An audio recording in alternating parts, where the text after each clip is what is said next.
Yeah, I think he's serious. I think he's serious to get his ass whooped for some money. That's what it is. He's serious enough to. Hey, he don't mind getting his ass whooped because ultimately it's about like being in the ring with him, right? That's the. The upcoming boxing match between Jake Paul and Julio Cesar Chavez Jr. has been met with widespread criticism, with many describing it as a pathetic spectacle. Ryan Garcia's skepticism about Jake Paul's chances in the boxing matchup between Paul and Chavez Jr. has sparked a wave of conversation in the boxing community, questioning his ability to handle the Mexican pressure. I mean, can Jake handle Mexican pressure fighter? Thank you. Timothy Bradley Jr. criticized Jake Paul for choosing to fight Julio Cesar Chavez Jr., stating that Paul's boast about beating big guys is misleading as he hasn't faced genuine skilled fighters in their prime, and that Paul's tendency to boast about victories is misleading. Yeah, I think he's serious. I think he's serious to get his ass whooped for some money. That's what it is. He's serious enough to.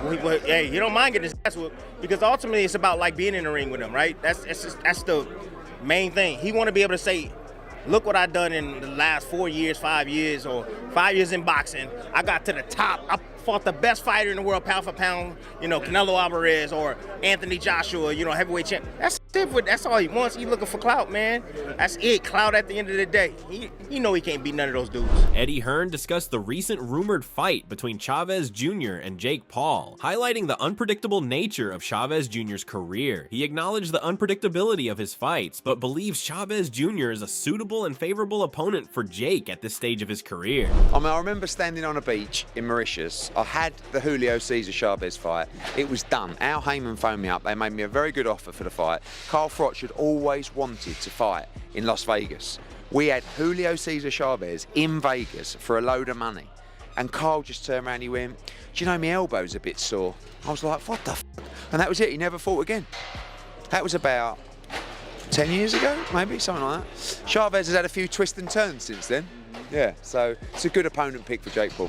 Following Paul's victory over Perry, WBA President Gilberto Mendoza Jr. suggested that the Ohio native could face Julio Cesar Chavez Jr. in a title fight. He said, I am not against Jake Paul vs. Chavez Jr. for a championship. Teddy Atlas, a veteran boxing coach, publicly accused the WBA of corruption in his podcast The Fight with Teddy Atlas, expressing his disbelief over Gilberto Mendoza Jr.'s proposal and his own confusion about its origin. He said, Mendoza, head of the WBA, come on, tell me this ain't true. He put out a statement where he said that he would be for a fight for a title with Jake Paul and Julio Cesar Chavez Jr. It's things like these that damage the integrity of this great sport. Jake Paul says that Chavez Jr.'s suggestion of a title bout is easy work for him and that he is prepared for a more difficult battle.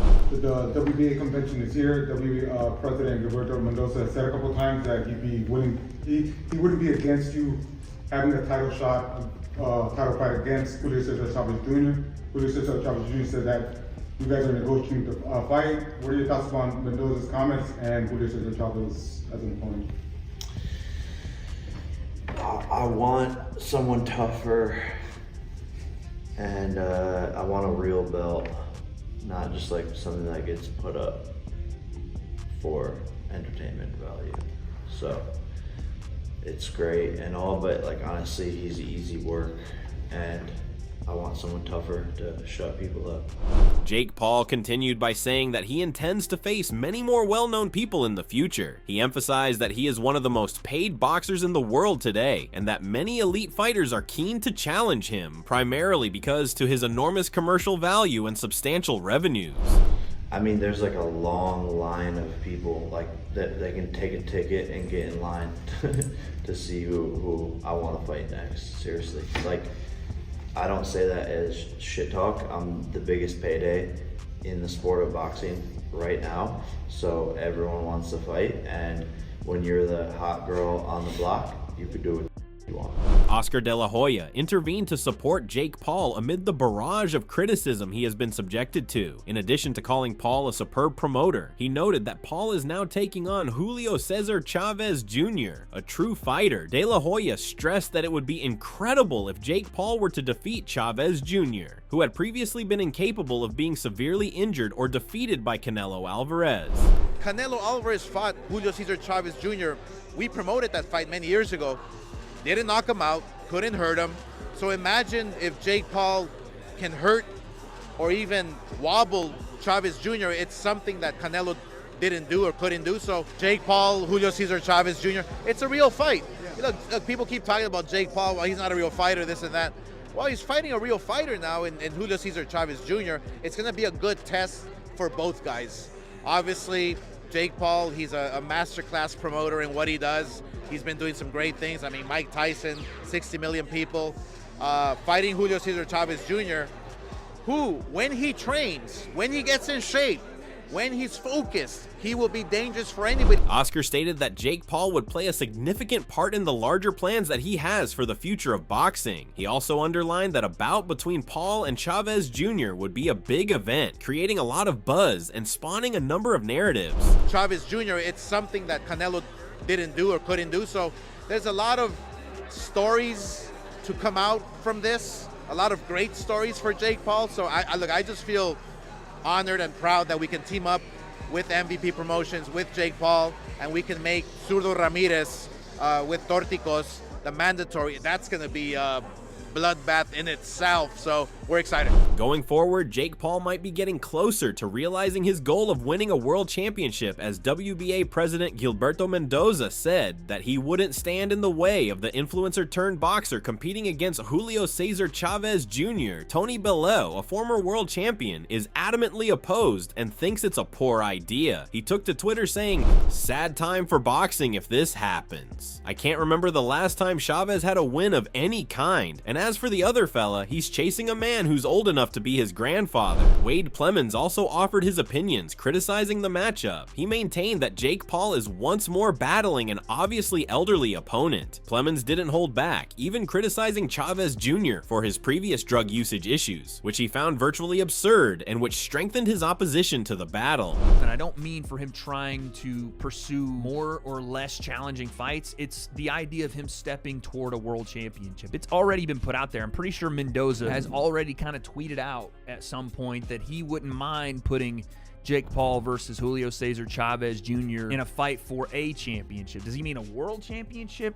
No way. Wade Plemons further expressed his belief that despite the hoopla, Chavez Jr. more than 60 victories make this bout potentially risky for Jake Paul. Plemons pointed out that Chavez Jr.'s expertise would provide him a significant edge over someone like Jake Paul if he can regain the form he displayed in his early 20s. He did, however, also voice grave worries regarding Chavez Jr.'s past drug use, stressing that his rehabilitation and dedication to training will ultimately determine his legacy going forward. Early 20s Julio Cesar Chavez. But with 60 wins under his belt, if there is still any of that muscle memory left, there's still any go left in his body, because again, I hate to keep referring to it, doing drugs or having addiction issues does take its toll on your body, and sometimes it isn't recoverable, especially as you're going up in weight. Julio Cesar Chavez, not a normal cruiserweight, so he's going to be moving up as he gets older. How does that entail what he's going to do in this fight? I don't know. Reflecting on the situation, Paulie Malignaggi revealed his perspective by underlining how boxing can be influenced behind the scenes. He made the point that Chavez Jr. might not have even been given a chance to win the title if he hadn't been the son of Julio Cesar Chavez Sr. Malignaggi acknowledged that Jake Paul has a strong opponent in Chavez Jr., but he also hinted that the fight would not be simple and would provide genuine difficulties for Paul.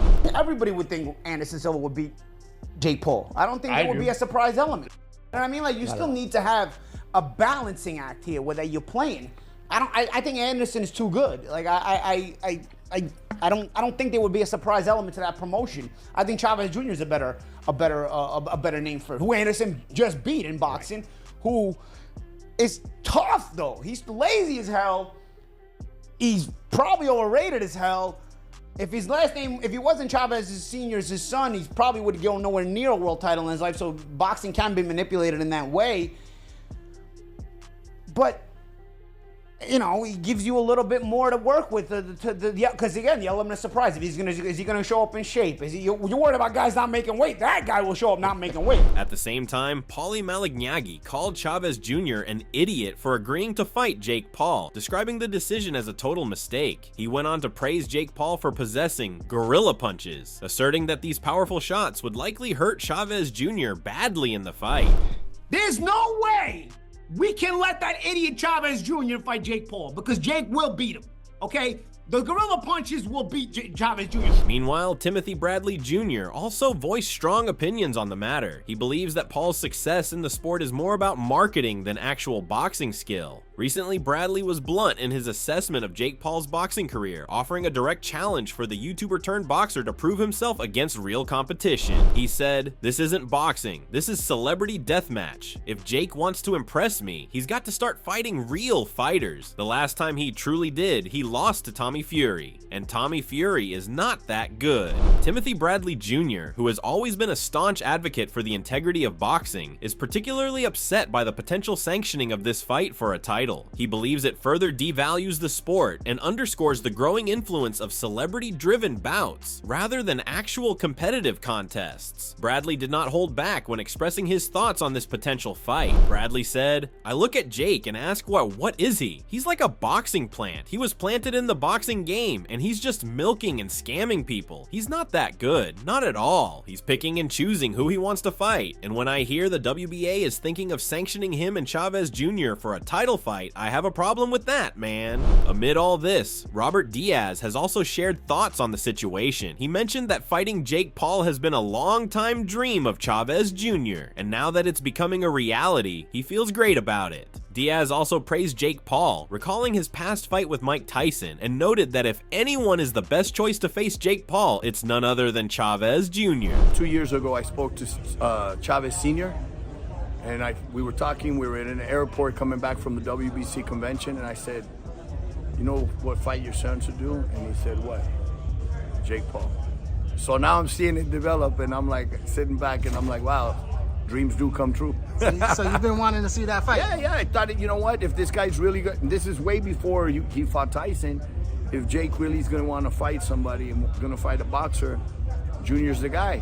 Jake can have a claim should he stop Junior. Additionally, Robert Diaz stressed that Chavez Jr. has a lot of training left before he reaches peak fitness, and that Jake Paul is the younger fighter, but he thinks Chavez Jr. might be a serious threat to Jake Paul if he trains well. Additionally, Diaz thanked Jake Paul, stating that even though the two are quite different, Paul is still prepared to fight this battle. Now Chavez, he usually fights at what, light heavyweight? He's going up to cruiserweight to fight Jake, so Jake's going to be the bigger guy in there. Yes, he's going to be the bigger guy from 2 years ago, but who's going to be the boxer in this fight? You know, it's naturally Junior's the fighter that has been doing it for years, not just 2 or 3 years from ago. He's a former world champion. Exactly. You know, his father's a legend. He's been around the ring for a very long time. You know, if he takes his training very seriously, you know, he probably has a very good shot of beating Jake Paul. Props to Jake Paul, because now it's not a 60-year-old, now it's not a MMA guy, now he's fighting a former world champion who's, again, not in his prime, but can still, if he gets in his shape and has plenty of time, can pose a lot of problems. The boxing world is captivated by Jake Paul's potential for a title fight. The question remains whether Paul is truly ready for such a spectacle, or if it's just another celebrity event. Share your thoughts in the comments.